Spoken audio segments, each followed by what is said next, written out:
All right. So, Celso, we were just talking off air really about the three things that create success for real estate salespeople: mindset, skills, and action. You and I were working one on one together for the past couple of months. And so I want to have a conversation with you and maybe some of the things that you can share with the audience or other new realtors on what you have gone through, what you're going through that might help somebody else. So let's start off with mindset. I think this is probably the hardest thing for people. And your mindset, like as you look into where you have come and how far you've come and you look ahead, what are some of the new mindsets maybe you've adopted? What are some of the old mindsets that maybe you think have held you back in the past?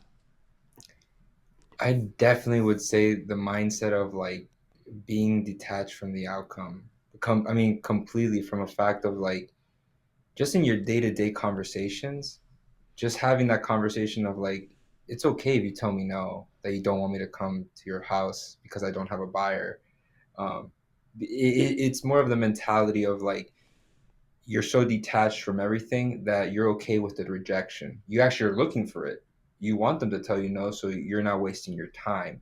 I feel like from the beginning, I was like, oh my God, if I tell them that I don't have a buyer, they're gonna hang up on me and I lose an appointment and I'm doing all these calls. And it was like, no, you want that because the one that's like, hey, come over, they know what you're coming over for, and you're not trying to sneak in a listing presentation as you're heading out the door.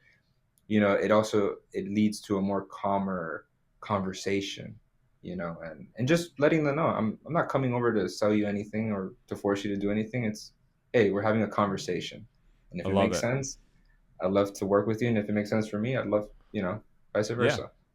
that's really good. I mean, that's a great mindset and maybe has taken some pressure off of you in Yeah. in your ability, right? Because it's to your point, when I think a new agent or a new salesperson starts in this business of real estate sales, they have that scarcity mindset. They're trying to make every phone call turn into something. And if it doesn't, they get all twisted up and frustrated and mad, where you've kind of detached yourself from that outcome, which is exactly what you need to do so that you can have a better peace of mind to say, listen, not everyone is going to be a lead. Not everyone is going to be an appointment. And I can't help everyone, and it's okay, which is No, great. I completely agree. I mean, I think another thing is a lot of people, and I think I made this mistake from the beginning, is I got in and I'm like, phone call 1,000 people, and then, nothing else. And if you make 1,000 calls, and I think I realized this, and you don't have the right mindset of why you're making these calls and what your intention is on the phone, you can make 1,000 phone calls and all you're gonna get is you're gonna A be very thousand phone frustrated at calls. So yeah, you're so gonna be so very what are frustrated. what are your intentions? So what is your new mindset with these phone calls? What is your intention with the calls now? So now I come in and I deliberately tell them is I'm here to help you, right? For a FISBO, it's listen, I'm not here to have you list a home with me. I'm here to teach you what I'm doing or show you what I'm doing on my listings and see if it works for you. If in 30 or 45 days it doesn't work out, let's have another conversation. Then reassess and then see if it makes sense to work together or not. Yeah, that's Either great. way, we're just having a conversation. Yeah, And I love the approach. yeah, just completely detached. And then with expires and cancels, it's the same. One of the first people that I was working with at the beginning is it was the same conversation. It's like, oh, what's your commission? Hey, I'm just trying to show you what I'm could do. And he was asking me about, oh, what are you doing compared to other agents? And I don't know what other agents are doing. Yeah, I know what I know, and I'd love to show you that. Do you have some time? That's basically it. that's great. Great mindset. Great mindset. So let's switch to skills. All right. You and I have been working a lot on your sales skills. So let's first focus on the phone. All right. Then we'll talk about the appointment in just a second. So, what are maybe two or three skills, and we can start one at a time, that have helped you have better conversations over the phone, generate more leads over the phone, and ultimately set more appointments with sellers over the phone? Are there maybe some skills that you and I have worked on that have helped at all? Oh yeah, oh yeah. So let's talk about them. What Definitely. comes to mind? The intro. I mean, it's especially when you're coming off on the phone as a curious person, kind of like you're lost in a sense. And I learned this very in depth at the seminar. Thank you for actually inviting me. Yeah. It was a game changer as well for me. Um, and it was just coming from a place of curiosity, right? These people are getting bombarded with phone calls, and they get no. It's all take, take, take from the majority of calls. Yeah. When you come in with curiosity, you're like, they want to help you figure out what you're kind of lost in, and then eventually you end up helping them. Yeah. That's Uh, great. So curiosity is a big thing. yeah, And we've worked on that a lot. You want to almost act as if you're struggling a bit, where the correct, prospect, you put the prospect in a position not only to not feel threatened, but to help you because you're struggling so bad, right? correct, Yeah, correct. smart, No, smart. What else? What else has helped you generate more opportunities over the telephone? framework. I mean, Framework. framework has, yeah, getting, I was really attached to script. I remember when we were working together, I would go back, write down, word for word, Yep. and that was important because it gives you an examples of the framework. But then I mean, through practice, you have to Sure. make a lot of calls to really get good at certain frameworks. And I'm still in that process, but through time, I mean, framework, the if then hypothetical is game changer. And then there's also one that I've been using since is, can I ask you one last question before I let you go? It's the It's the best cherry one. on top. It's the Yeah. best one. And then Walk us fails. through the if then hypothetical question framework that you're talking about so the audience can have some practical context of what you mean or what it sounds like. It's in the script book mostly. The one that I've seen, it's if you're not able to get your home sold in 30 days, would you then consider looking at other options? Absolutely. Exactly. And it's great. And so when you're doing that, are you finding it's a lot easier to open up these conversations with these prospects? Yes, because you're being direct. You're letting them know what you're looking for and what you want, and they respect that to a certain extent too. Right. I've seen that when you take too long and you're beating around the bush, they'll even tell you, "Hey, tell me what you're calling about." It's Yeah, exactly right.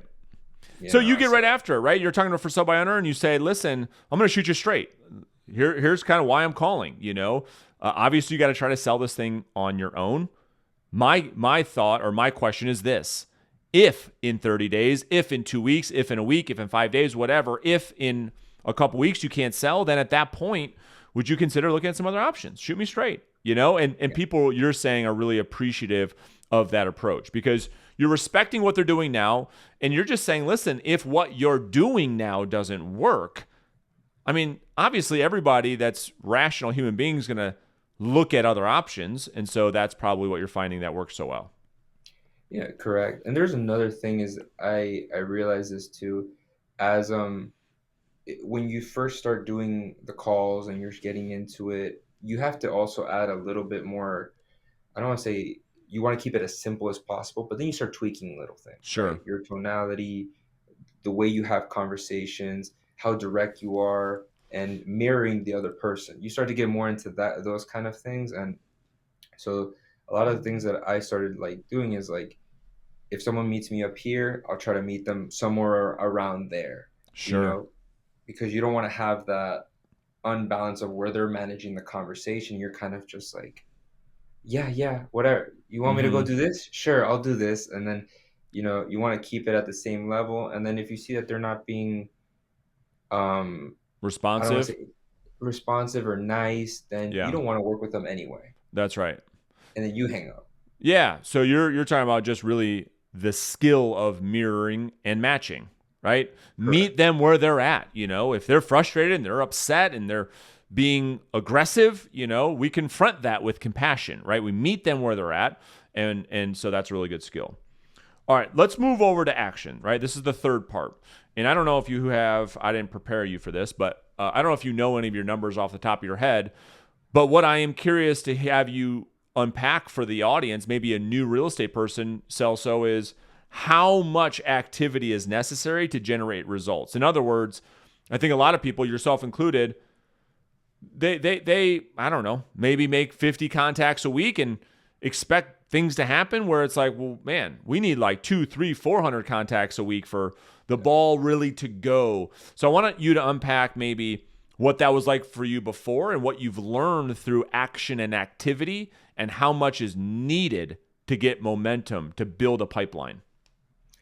So the first two listings, unfortunately, circumstances changed with the client and we weren't able to fully go through. But when they signed, I looked at some of my numbers and it was just about, it was like around every 200 contacts, a Yep. listing starts to pop out, you That's know, right. That's right. and it was around 190 change. I don't have it off the top of my head. Yeah. That first listing, it was an expired and it came out. Didn't came out from the other Yeah. 190 something, but then I realized, wow, this is a numbers game. That's This, right. this you might not see it on, contact number 30 or 50 or 100 and something, but who knew 190 something would finally take me to an appointment to get a contract signed on the first or second, third contact. Yeah. You know, Yeah. And that's yeah, so, and the thing is about numbers, about actions and activities, it is a numbers game. And we're talking about averages. You see, the thing is, someone will hear what you just said and say, okay, I can do that. I can call 200 people and get a listing, but that's not necessarily how it works. You might have to have 1,000 conversations over the course of 90 days, call it. I'm just making this up. And what you will find is that for every 200 people you talk to, you got a listing. That was the average, right? It's not every 200 you get a listing. It needs to be thousands of conversations to establish an average. And what you said is exactly right. About every 200 conversations for a new real estate salesperson with no pipeline, no past clients, no referrals, no database, it's going to take about 200 conversations, 200 at bats to generate a listing. That's just what it is. And so if you divide that number by 5, right, you could say, okay, wow, I can see now if I want to put myself in a position to get a listing a week, right, I got to have about 1,000 conversations per month. I mean, that's what I got to, yeah, that's where I got to be. Where, go ahead. What do you want to say? What do you want to yeah. add to No, that? it's definitely interesting. As you start to have more conversations and more conversations, you start to slowly realize I can do this.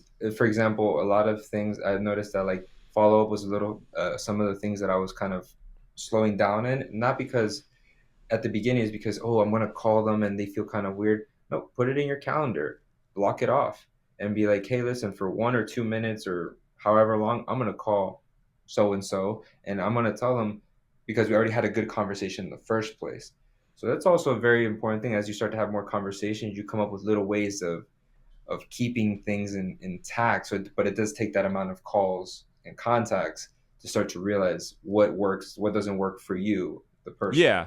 All the nuance you're saying and like these little tiny things that are make you more productive and efficient in your prospecting efforts. But just kind of going back to the actions and the activities, we're talking about 30, 40 conversations a day for a long period of time. And what I see, you probably see this with some other agents that you're friends with too, they're having 40 conversations a month. A Yeah. month. And so then they wonder why.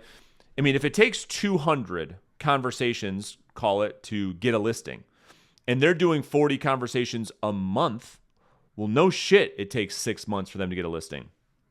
Yeah, that's Where you see the top producers, the ones on these podcasts, they're having 40, 50 conversations a day. So not yeah, only do they put themselves in more opportunities to win because they're at bat a lot more, but the other thing nobody talks about is how fast their skills grow. When you're having 30, 40, 50 conversations a day, you get real good real fast. But if you're only doing 30, 40 conversations a month, it's going to take you months to get good at this. Would you agree?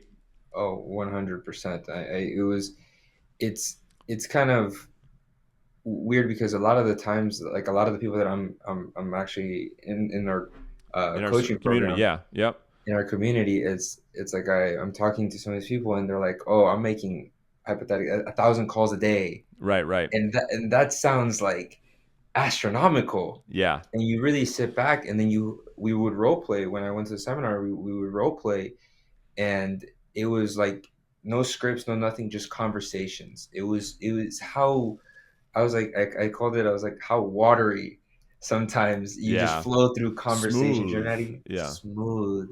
But you have to have so many conversations to be able to get to that point. It's And not that's overnight. exactly right. I mean, the start of a business plan, and you and I are recording this, at the end of 2022, when everybody should be working on that business plan. For me, it was all like my baseline was always 7,200 conversations a year, always. And I Mhm. knew that if I could come close to that, if I could have 7,000, 7,500 conversations in a year, I was going to do just fine. And that one number, that one activity, that one KPI, if I could just hit my contacts for the year, everything else would take care of itself. But that's where it starts. And we see most of the agents just not putting forth the activity or the effort. And then Mhm. they always end up short with their goals, always. And so when it Yeah. comes to contacts, as you look ahead, have you started to think about, okay, what is a contact goal that I need to hit on a daily basis to put myself in a position to win? So when we started working together, it was 20 contacts, Yeah, and I just probably like in the last few days, I shifted over to a triple line dialer, sure, and the reason I did that is because it was taking me six hours to reach the 20 contacts. sure. And so once I switched over, I did 20 contacts in the first 2 hours, and so now I want to upgrade that goal to, let's hit 40, I love it. right? Let's give it a little spice. If we fall short 35, that's fine, but let's advance a little more, because 2 hours, my goal to make those 20 contacts at the beginning was 3 hours. Sure. Now I'm doing it in two, so let's up the goal and let's not cut back. Yeah, That absolutely. Well, and the other thing too is you probably are not aware, but I'll give you this piece of positive reinforcement. Your ability to focus has also increased.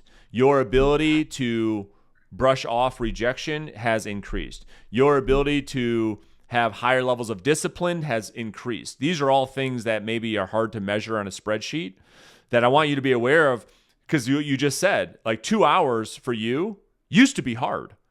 Now you're like, dude, I need 3, 4, 5, no problem. No yeah, problem. Isn't that so funny? Like, and then that's you crazy. put a triple line and now you're having 30, 40, 50 conversations a day. And then you see like that's how these agents' businesses blow up like crazy. Yeah. So what is your goal for 2023? Transactions, income, what does that look like? So just keeping the same goals of this year, Yeah, uh, because I most likely know that from our program, I started when transferring my skill set and everything else. Since we started working together on Ford, I'm keeping the same goals, which is 150 in income, 1,000. Yeah. and we're keeping it also at. I'm gonna upgrade the contacts a day to probably 30 or 40, just Okay. because I've made that transition in the last few days. But keeping the 150 as an income goal for And sure. how many transactions do you need to hit that? 25 and then 20 to take. Got it. Uh, Okay. 20, 25. 25 taken, 20 sold. Correct. Yeah, that's a great goal. So how's the market? Let's end with that. So in your market right now, what areas do you serve mostly? Broward, Broward County, yeah. Plantation specific, Broward County and Plantation. How's the Things are market? Is it pretty. shifted, or talk us through that? So things have the speed has definitely kind of leveled off a lot. Homes are not selling in hours, which is something that I got to experience at the beginning when I first came in, Yeah, fresh full time. Homes were selling in 5, 6 hours, 7 hours in a day, and sure. you would call for sale by owner in the morning, set an appointment for that day. Right before you walked in, is like I already accepted a contract. So that was a very very big awakening, but that's no longer what we're seeing anymore. We're seeing more things relax. I feel like we're getting into more of a neutral market where we can have conversations, and things are sitting on the market a little bit longer for sure. Are you enjoying that better as a new agent? Are you finding it's easier to have those conversations, easier to provide value, easier to get listings, easier, more opportunities, more FISBOs, more expires? Like in your career, you've quickly seen the difference, like the hottest sellers market ever, and now a shifting market. Just in the short time, which one do you prefer more so far? And I'm just curious. There's no right answer. I'm just kind of curious. This Yeah, much more. If you've been in the business, what I've seen is for like 10, 15 years, you enjoyed that speed, right? Because you've already built a farm, you've had a database, people know you. If you get right into the business and you don't have skills yet, it's very frustrating. And I feel like I really did go through that. But I knew that that was an anomaly. That's not normal, Right. right? So, and it does take skills. It does take time. You hear some of these top producers. I sold one home my first year, you know, Yeah. and they were making 1,000 calls a day too, Yeah. Yeah. in a neutral market. So I've realized that this does take time. I mean, this is Yeah. not a 2-year game. It's not a get rich quick tomorrow type situation. As No. much as it looks like on TV and I everything know. else, but it's really not. It's really hard, and a lot of skills, a lot of detail, and a lot of hard work, and a lot of rejection. That comes with it too. A lot of No rejection doubt. for sure. It's good So stuff, man. Well, I appreciate the conversation for sure. Appreciate your time and sharing your insights as you're building your career in this business, and it is difficult. So, thank you for that. no, thank you, Brandon. I appreciate everything, man. I really owe it to you. Thank you. Hey, no worries, and I'm sure we'll talk to you soon. But enjoy the day, and let's talk soon. Thank you, Brandon. See Appreciate ya. it.